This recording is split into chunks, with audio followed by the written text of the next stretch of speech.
Hi guys, let's make Lay's chaat. இதுக்காண்டி நான் வந்து 4 பேக்கெட்ஸ் லேஸ் எடுத்துக்கிறேன். எனக்கு லேஸ் ரொம்ப பிடிக்கும், அதனால் நான் ஒன்றே சாப்பிட்டுக்கிறேன்.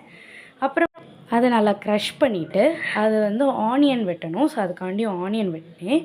ஸோ வந்து இது வந்து கொஞ்சம் வியர்டாக தான் இருக்கும், ஆனால் ரொம்பவே நல்லா இருந்து. ஸோ நான் வந்து ஆனியன் வெட்டும் போது கண்ணெல்லாம் கலங்கிடுச்சு எனக்கு. ஃபைனலி ஆனியனை வெட்டி முடிச்சிட்டேன். அதுக்கப்புறமா அதில் வந்து ஆனியனை போட்டுட்டு அதுக்கப்புறமா டொமேட்டோ வெட்டணும். ஸோ அதையும் வந்து கட் பண்ணிவிட்டு அதுக்கப்புறமா அதை ஃபுல்லாக கட் பண்ணி முடிச்சது லேஸில் திருப்பி சேர்த்துக்கலாம்.